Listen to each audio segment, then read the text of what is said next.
Hi, it's Steve. Today we'd like to show you how to change the freezer drawer slide on your refrigerator. It's a really easy repair. Let me show you how we do it. Now to do this repair, it's best that we remove all of the items in the freezer. So pull the drawer open, remove all of those items, and you may wish to put them in a separate deep freeze or refrigerator until we complete the repair. We'll also want to disconnect power to the refrigerator, so you either pull it far enough forward that you can unplug it, or locate the electrical panel, turn off the appropriate breaker, or remove the appropriate fuse. Once we've done that, we can start our repair.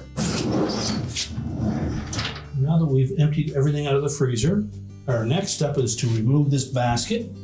I'll simply grab hold of it,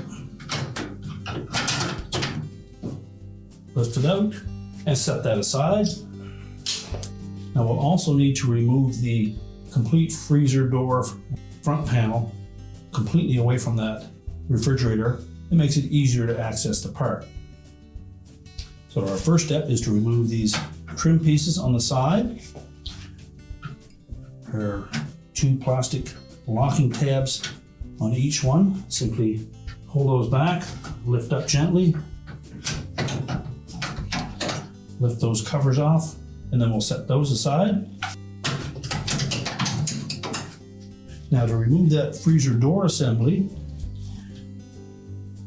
the mounting brackets sit into some notches on the drawer slides. In some models you may find that there is a rivet or a screw on the front end that needs to be removed first. If it's a rivet, you'll need to drill off the head of that. So using an 1/8 inch bit and a portable drill, we're just going to drill those out first. So just position your drill bit in the center of that rivet.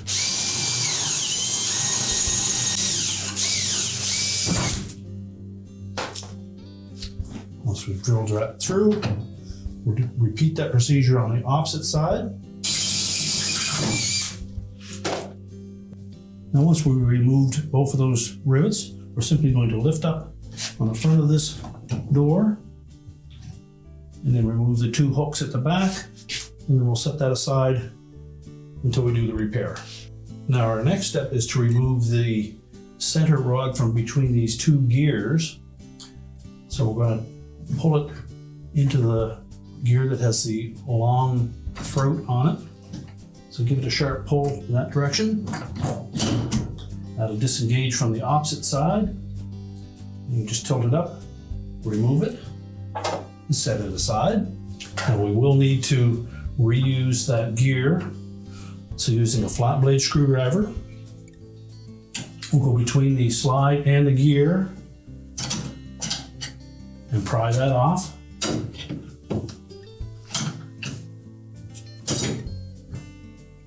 And just set that aside.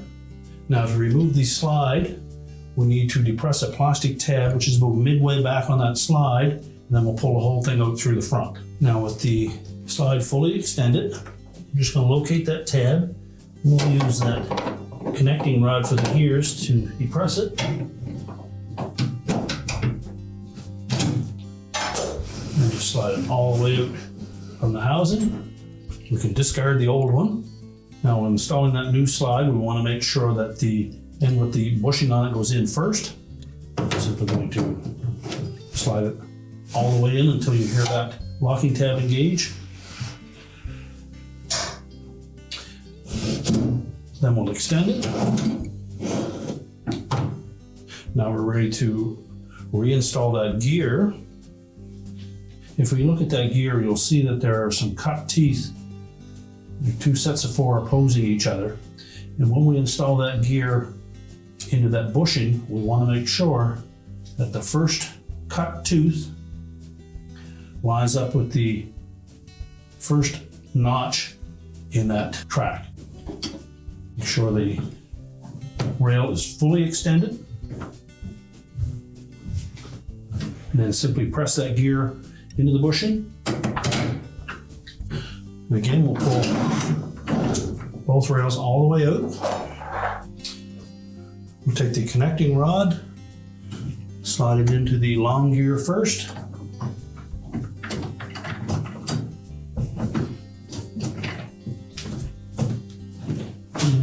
short one on the other side. And then now we're ready to reinstall the drawer front. Now when reinstalling that door assembly, we want to make sure that we engage these hooks on the end of those side brackets into these slotted openings near the rear of the slide. We need to engage both sides, and then there's another tab up closer to the front that will fit into that notch on the front of the slide.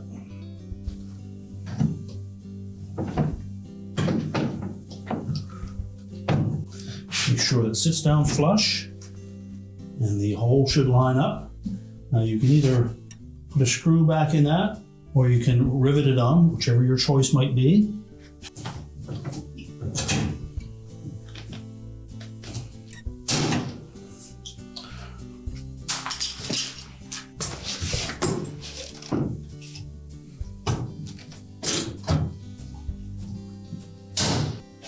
So next we'll put the covers in place. Line up the opening on top of that gear. Keep it tight up against the slide. And then just push it down into place. Make sure both of those locking tabs engage.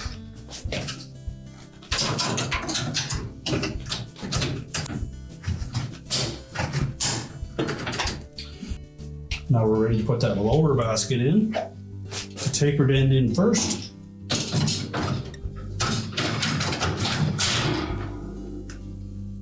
Make sure it sits down flush, and we're ready to load it up again. We're now ready to reload the freezer, reconnect the power, and your repair is complete.